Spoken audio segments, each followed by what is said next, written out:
आज हम लोग कंडीशन का क्लास कर रहे हैं, जिसमें हम लोग आज पढ़ेंगे इडियम एंड फ्रेजेस के बारे में। इडियम और फ्रेजेस किसको कहा जाता है?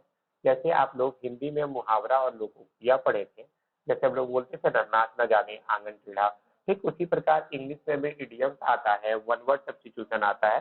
तो आज जो हम लोग इडियम और फ्रेजेस पढ़ेंगे, इसमें इन्हीं सब चीजों के ऊपर ध्यान देंगे कि क्या क्या वर्ड बन सकता है या फिर किसके जगह पर हम किसका इस्तेमाल करते हैं। आप लोग का एग्जाम में क्या होता है, इस तरह का इडियम दे दिया जाएगा और आपसे पूछा जाएगा कि इसका मीनिंग क्या होता है। मीनिंग के रूप में 4 ऑप्शन दे दिए जाएंगे, कोई भी 4, और आपसे बोल दिया जाएगा इन चारों में से कौन सा सही है।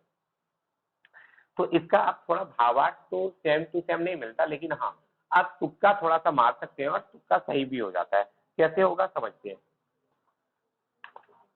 अब देखिए, ग्रीन पहला था आपका ए गुड सैमरेटियन। तो समर मतलब हम बोले लड़ाई होता है, तो समर्टियन, समर्टियन मतलब गिर गया होगा, हेल्पलेस आदमी होगा।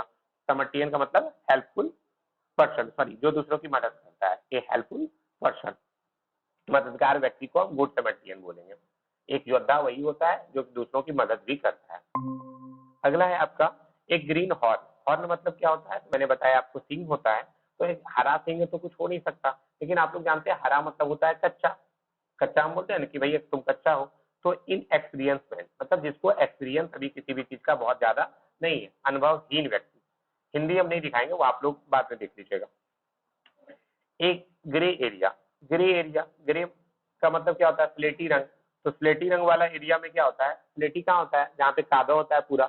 तो कादव वाला क्षेत्र में क्या होगा? पूरा फिसलन होगा, तुम गिर सकते हो। सिचुएशन पता चलेगा कि वहाँ पानी कितना है या कादव कितना है। तो वह क्या है? अनक्लियर सिचुएशन, मतलब कि जो आपको बढ़िया से दिखता नहीं है, अस्पष्ट है। अनक्लियर सिचुएशन मतलब अस्पष्ट परिस्थिति, मतलब जो आपके सामने क्लियर नहीं है। अगला है ए हेयर इन द बटर। अब बताओ, बटर तो बहुत महंगा होता है। अब मम्मी हमको बोली लाने के लिए, 80 रुपया में हम 100 ग्राम लेके आए, बड़ा महंगा था। अब उसमें क्या हुआ, एक बाल निकल गया। अब बड़ा मुश्किल परिस्थिति है, भाई इतना महंगा चीज फेंक दे या फिर खा ले। तो चैलेंजिंग सिचुएशन हो गया मेरे सामने, क्योंकि बटर तो काफी महंगा है। अब बटर में बाल आ गया, बटर में बाल आ गया, फेंकेंगे तो नहीं, एक नंबर का कंजूस है हम। तो भाई उसको हम खा लेंगे, तो चैलेंजिंग सिचुएशन है, खाएं या फेंकें। अगला है ए हेयर ब्रेथ। ए हेयर ब्रेथ, ब्रेथ मतलब क्या होता है? हृदय मेरा। तो हम यदि हम बोले, अगर पूरे हृदय में एक छोटा सा बाल आ जाएगा, अगर हम खा लिए वो बाल, कुछ होगा क्या? कुछ कुछ नहीं होगा भाई। एगो बाल खाएंगे, इतना बड़ा शरीर में क्या होगा? तुम खा के देख लेना, कुछ नहीं होने वाला। तो ऐसी स्थिति में कहा जा रहा है telling about the smallest possible amount और डिग्री ऑफ समथिंग, मतलब किसी के बारे में एकदम छोटा सा स्मॉलेस्ट चीज बोलना। जैसे मैंने कहा, आप अपने हृदय में एगो अगर बाल घुस जाए या खा ले हम, तो कुछ ज्यादा नहीं होगा, स्मॉलेस्ट पॉसिबल अमाउंट, तो कुछ ज्यादा होने की संभावना नहीं है। Telling about the smallest possible. अब इसका मीनिंग क्या है? बहुत बारीकी के साथ विवरण देना, मतलब एकदम छोटा से छोटा चीज का भी ध्यान रखना। आप अगर स्कैन करवाइएगा ना जाकर के अपना सिटी स्कैन, तो आपको मिल जाएगा एयर ब्रेथ, मतलब कि आपको दिख सकता है वो चीज कि छाती के अंदर में बाल जा गया है। तो बहुत बारीकी से अध्ययन करना, ये भी आप इसका मतलब समझ सकते हैं। अगला है ए हेयर ब्रेथ स्केप। स्केप मतलब क्या होता है? स्केप मतलब होता है बचना, भाग जाना, ठीक है, बच जाना, भाग जाना। तो एयर ब्रेथ स्केप, तो भैया एकदम कहते हैं ना भैया, बाल बाल बची के लिए हमें आज मोरे बुला लियो। हेयर ब्रेथ मतलब एकदम बाल बाल बचना, हेयर मतलब बाल। एक मिनट रुकना। तो ये रक्षण ऐसे ही चला के ए हेयर ब्रेथ स्केप। तो जैसे भी हम बोले मेरा गाड़ी अभी बाल बाल बच गया है, तो इसको हम बोलेंगे ए हेयर ब्रेथ। नहीं तो मेरा गाड़ी अभी टूट जाता, कुछ हुआ नहीं, अरे गंदा हो गया। तो एयर ब्रेथ स्केप, ठीक है, नैरो स्केप। अब आता है ये हार्ड नट टू क्रैक। ये तो समझ में आ गया ना। हेयर ब्रेथ मतलब बाल बाल बचना, स्केप मतलब बचना या भागना, जो भी बोल सकते हैं। अगला है आपका ये हार्ड नट टू क्रैक। अब देखो नाम में ही लगा नट, नट मतलब क्या होता है? नट को तोड़ना बहुत कठिन होता है, आप लोग जानते ही है।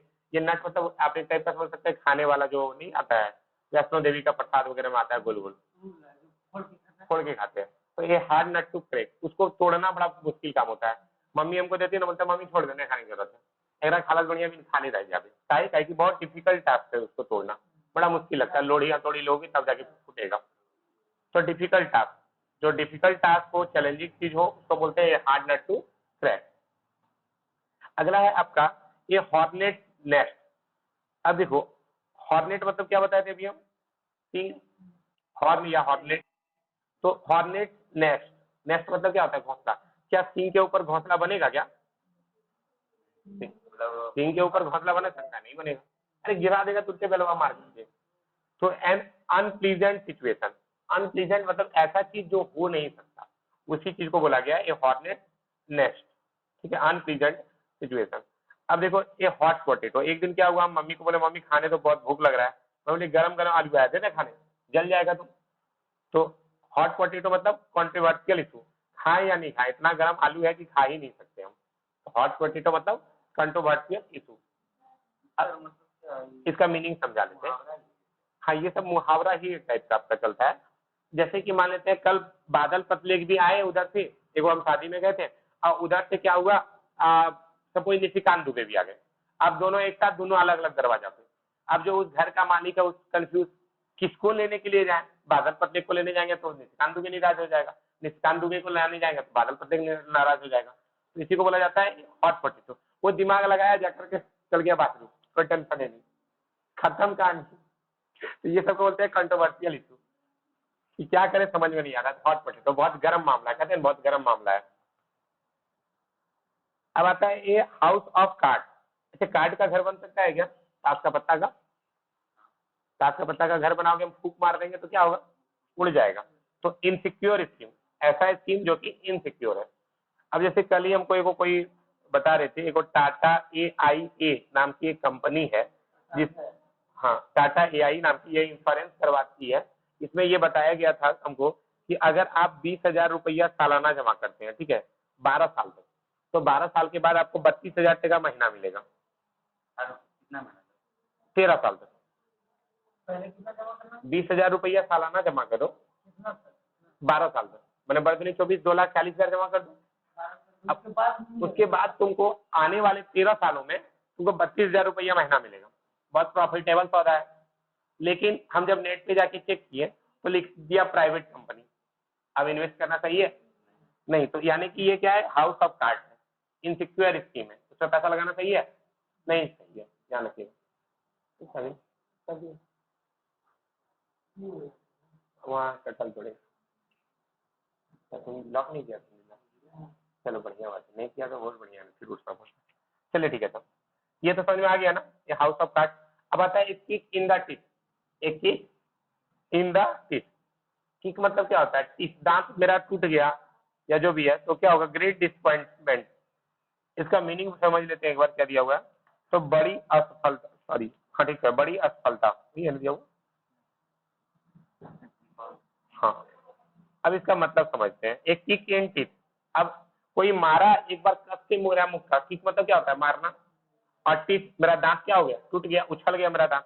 तो मेरा दांत उछल गया तो मतलब क्या होगा, असफलता मेरे हाथ लग गई। अनसेटिस्फैक्टरी एक्सप्लेनेशन, वीक एक्सक्यूज कि भैया क्या, सॉरी हम चले गए। ग्रेट डिसअपॉइंटेड, एक ही बात है आपका, ए ग्रेव सेटबैक या फिर ग्रेट डिसअपॉइंटमेंट। अगला है आपका ए लैम एक्सक्यूज। लैम एक्सक्यूज का मतलब क्या हुआ, तो लैम एक्सक्यूज का मतलब देखिए लिखा हुआ अनसेटिस्फैक्टरी एक्सप्लेनेशन। लैम का मतलब क्या होता है जानते हैं? अच्छा लैम नहीं, चलो हम इसको हम थोड़ा गलत वर्ड पढ़ते हैं, लैम्ब पढ़ लेते हैं। लैम की जगह हम लैम्ब पढ़ लेते हैं। लैम्ब मतलब हो जाता है भेड़ का बच्चा, ठीक है। तो भेड़ का बच्चा अगर एक्सक्यूज देगा तो कोई बात मानेगा क्या? बोलेगा बुतरू बोले जो अगर बात का की वैल्यू, ये ना लोग कर देता है, बच्चा बात का क्या वैल्यू। तो ये क्या हुआ, अनसेटिस्फैक्टरी एक्सप्लेनेशन। एक्सक्यूज मतलब जैसे हम लोग बोलते हैं ना कि एक्सक्यूज मी मैम, थोड़ा सा हम बाहर से आते हैं, तो वो अगर एक्सक्यूज दे रहा है, परेशानी बता रहा है, तो उसका बात को कोई नहीं समझेगा क्योंकि वो एक बच्चा बोल रहा है, ठीक है। तो अनसेटिस्फैक्टरी एक्सप्लेनेशन मतलब जिसके एक्सप्लेनेशन से हम संतुष्ट नहीं हुए। अगला है आपका ए लाफिंग स्टॉक। लाफिंग स्टॉक का मतलब क्या हुआ, an object of laughter, an object of ridicule.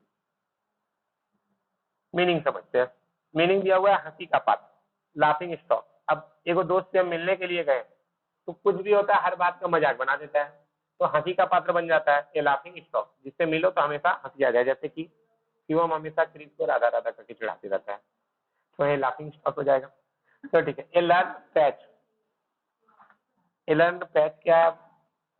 तो वैसे तुम्हारे पास भी ऑप्शन है। अच्छा ये क्या है? चलो ठीक है, ए लर्न पैच। अब इसका मीनिंग देखते हैं।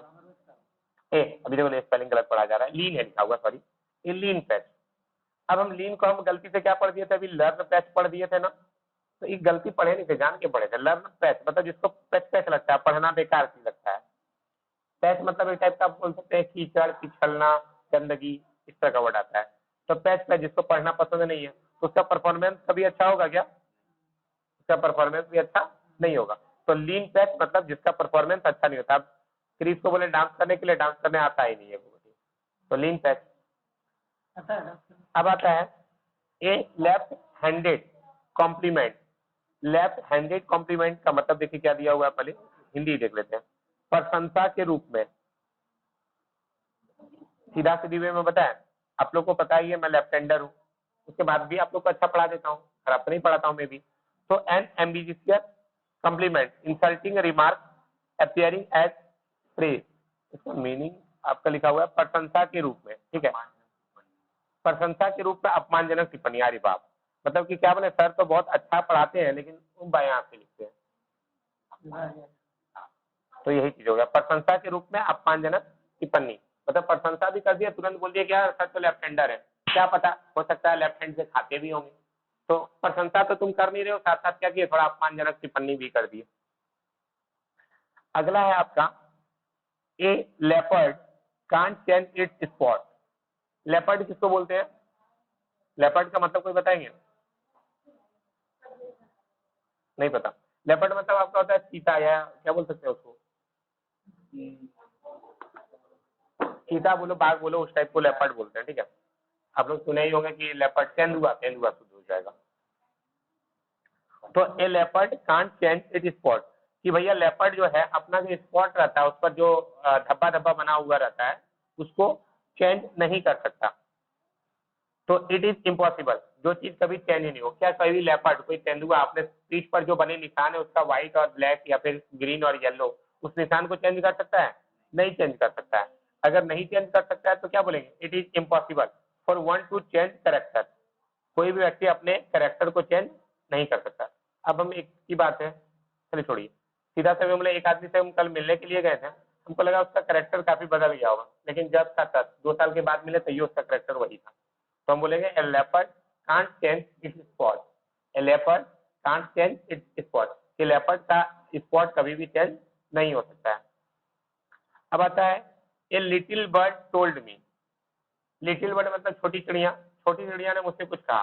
छोटी चिड़िया तो वास्तव में कुछ कहती नहीं है, ये छोटी चिड़िया मतलब कोई गुप्त लोग मेरे पास आया और आकर के बोला, मतलब सीधा सीधी में बोले ना, तो ऐसा व्यक्ति जो मेरे साथ इतना फ्रेंडली है, या फिर कह सकते हो मतलब जो अपनी पहचान गुप्त रखता है, गुप्तचर जिसको बोल सकते हैं।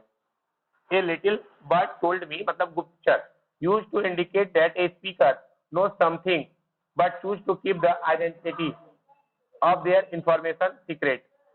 जो आपके इंफॉर्मेशन को सीक्रेट रखता है उसको बोलते हैं लिटिल बर्ड टोल्ड मी। दोनों साथी चीजों। आगे देखते हैं।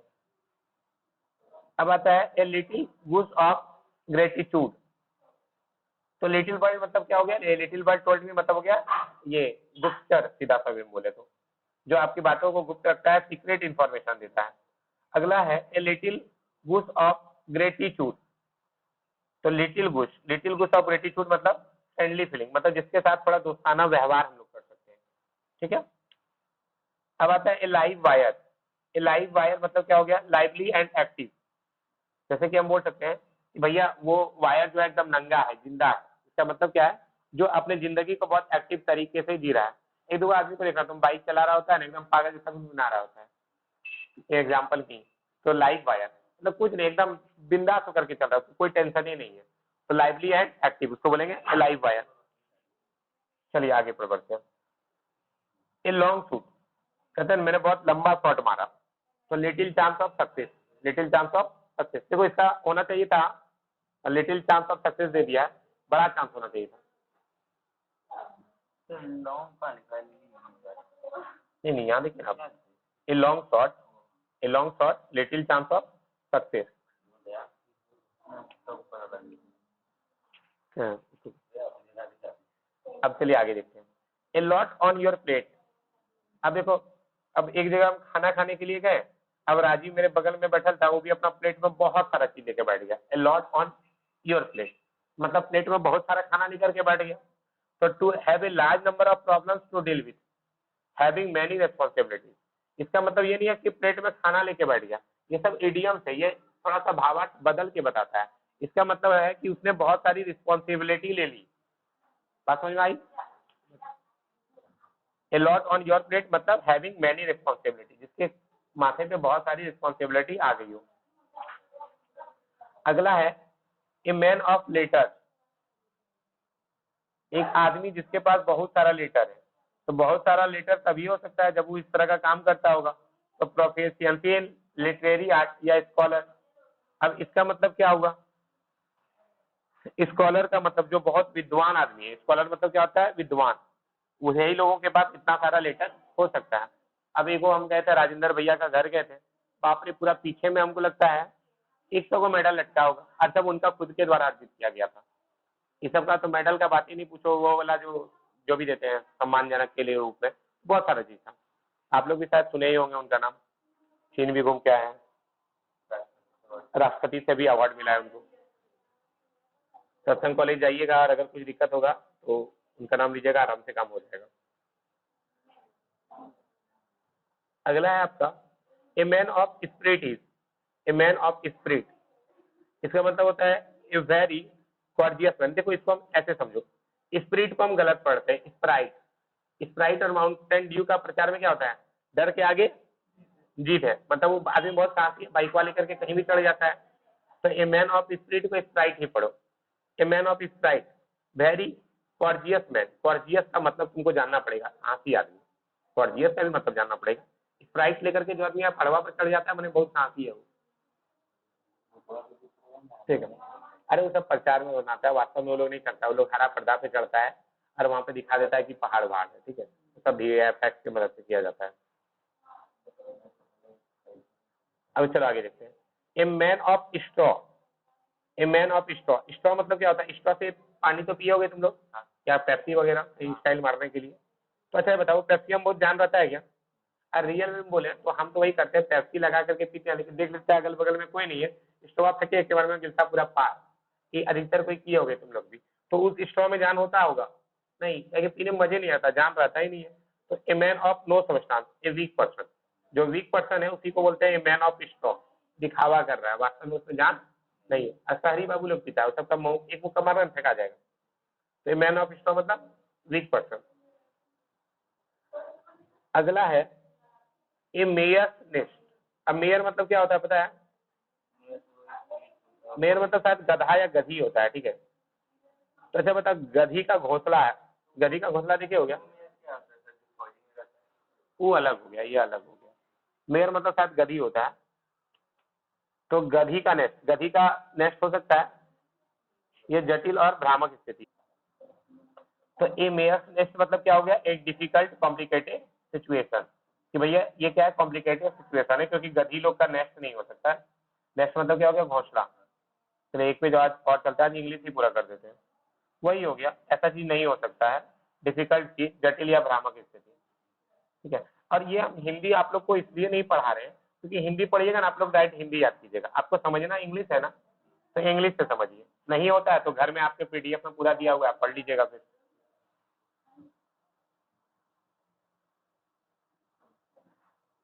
A month of Sunday. अब तो देखो, बिना देखे भी तुम सोच सकते हो, संडे, संडे का महीना। ए मंथ ऑफ संडे मतलब बहुत लंबा टाइम हो गया यार, हम अपना दोस्तों से नहीं मिल पाए। तो a month of Sunday group में जा चुका है भैया जी। ओ अच्छा। ए मंथ ऑफ संडे मतलब ए लॉन्ग टाइम, मतलब लंबा समय। अब मान लेते हैं हम अपने दोस्त से बहुत लंबा टाइम से नहीं मिले थे, तो ए मंथ ऑफ संडे बोलेंगे, ए लॉन्ग टाइम। अगला है आपका ए मॉट पॉइंट। मॉट पॉइंट मतलब क्या होता है? डिस्प्यूट। अभी डिस्प्यूट का मतलब क्या हुआ? तो आप बोले अब ए मॉट पॉइंट, इसको चलो थोड़ा रफ लैंग्वेज में पढ़ लेते हैं। मॉट पॉइंट, मूट पॉइंट को हम पढ़ लिए मॉट पॉइंट। तो मॉट पॉइंट, मौत तो तुरंत तो नहीं होगा, मौत का बात पर डिस्कस हो रहा है। तो इसका मतलब क्या है? तुम लोग भी सुने होगे, अगर कोई बोल रहा है कि मौत का विषय पर डिस्कस कर रहा है, तो मृत्यु की बात क्या होता है? कोई बोलेगा स्वर्ग में जाता है, कोई बोलता है नर्क में जाता है, कोई बोलता है नहीं, मरने के बाद फिर दूसरा जीव में बदल जाता है, 84 योनियों में इंसान का शरीर भटकता है, उसके बाद जाकर के उसको वैकुंठ की प्राप्ति होती है। तो ये क्या कभी भी फाइनल है क्या किसी का बात? नहीं। तो डिस्प्यूट का मतलब भी क्या हो गया? विवादित विषय। उसका मतलब क्या हो गया? विवादित विषय। इसके बाद कभी फाइनल नहीं हो सकता मौत का पॉइंट। अगला है ए निडल इन ए है स्टार्ट, ए निडल इन ए हाई स्टार्ट। अब इसका मतलब क्या है? हे स्टैक मतलब होता है तुम्हारा एक टाइप का समझो ढेर होता है, ठीक है। तो एक ढेर में अगर तुमको एक निडल ढूंढने बोल दिया जाए, निडल मतलब क्या हो गया? सुइया ढूंढने मिल जाए, क्या मिलेगा? बड़ा मुश्किल काम है। तो something that is very difficult to locate, यानी अटेम्प्टिंग समथिंग इम्पॉसिबल, जो चीज तुमको खोज ही नहीं सकते हो। जैसे हम बोले हे स्टेक, एक बहुत बड़े गट्ठर में, बहुत बड़ा घास वगैरह में तुमको एक सुइया ढूंढना है, बड़ा मुश्किल काम है। ये निगनॉग, निगनॉग किसको बोलते हैं? फूल, मूर्ख को बोला जाता है निगनॉग, एकदम बकलोल जी, निगनॉग, मूर्ख व्यक्ति। अगला है ए पेन इन द नेक। नेक मतलब क्या होता है? गर्दन। पेन मतलब क्या होता है? दर्द। अच्छा, कभी किसी को गर्दन में दर्द हुआ है? हुक लगा है ना? क्या बहुत ज्यादा दर्द करता है या कम? बहुत ज्यादा करता है। अगर गोड़ हाथ में अगर दर्द करेगा तो कम लगता है, गर्दनवा में दर्द करें तो बहुत दिक्कत हो जाता है। मतलब ऐसा चीज, इतना ज्यादा दर्द करना जिसको सह नहीं सके, बहुत इरिटेटिंग चीज। ए पेन इन द नेक मतलब असहनीय आदमी। समवन और समथिंग दैट इज अनोइंग, जो हमेशा इरिटेट करता है, जो हमेशा क्या करता है? आपको इरिटेट करता है या न्यूसेंस करता है। ए पेन इन द नेक उसको बोलेंगे। जितना हम बता रहे हैं आप सभी जो ऑनलाइन में, सबको समझ में आ रहा है या कोई दिक्कत हो रहा है तो आप पूछ सकते हैं। अगर दिक्कत हो तो कमेंट में भी बोल सकते हैं। चलिए आगे बढ़ते हैं। अगला है आपका ए पेनलॉप वेव। पेनलॉप वेव, अब यहाँ पर देखिए वर्ड दे रहा है वेव और पेनलॉप। क्या वेव का कोई अंत? वेव मतलब क्या हो गया?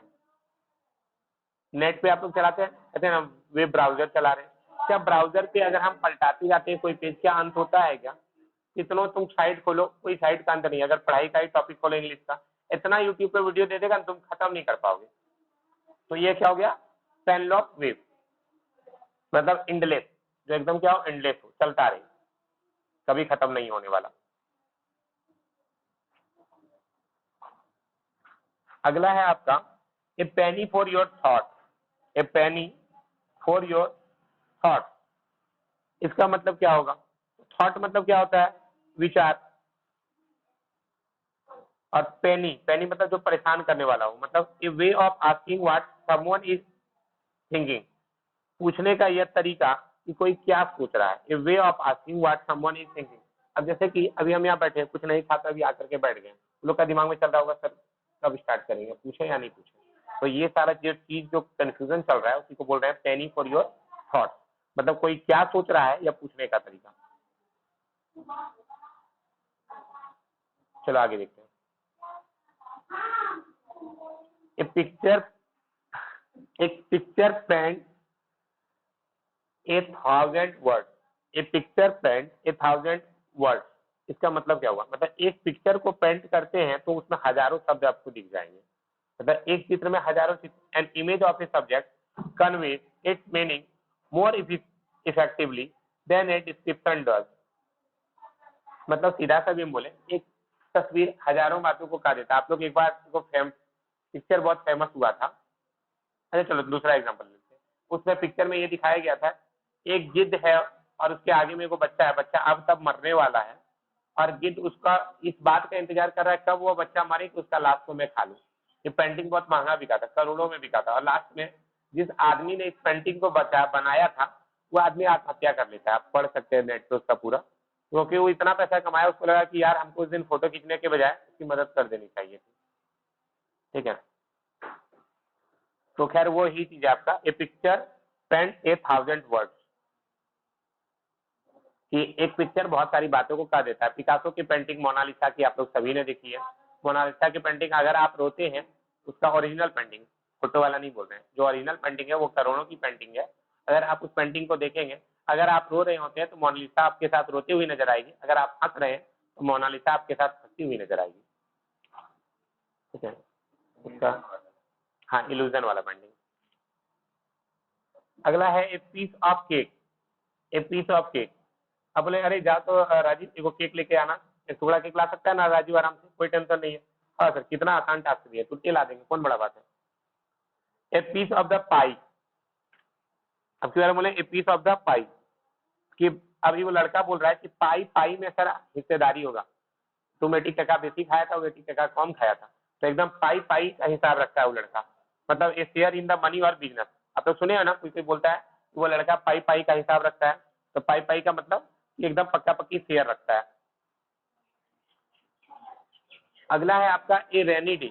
रेनी डे मतलब क्या होता है, time of difficulty, time of difficulty. अब जैसे हमने बरसात का दिन है, अब क्रिस निमंत्रण दे दिया, कल सर शादी में आना पड़ेगा, अब पूरा बारिश हो रही थी, क्या ऐसे स्थिति में जाना पॉसिबल है, नहीं ना, मुश्किल है थोड़ा सा, तो टाइम ऑफ डिफिकल्टी या डिफिकल्टी सिचुएशन हो जाती है। अगला है ए रे ऑफ हॉप।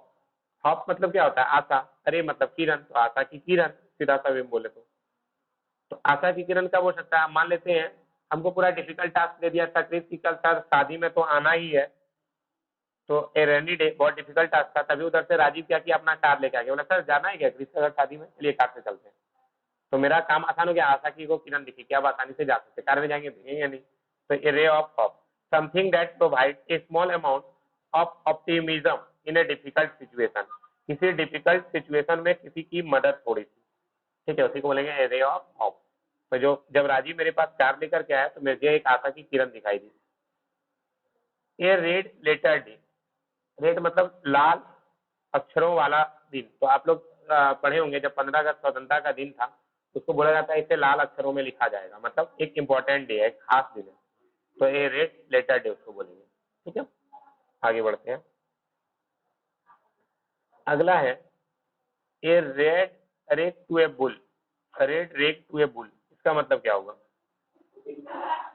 तो सीधा सीधी वे में बोले, बुल मतलब क्या होता है, सांड, सांड को रेड रेड दिखा देना, लाल लाल कपड़ा दिखा देना, सांड को लाल कपड़ा दिखाओगे तो क्या करेगा, वो मार देगा,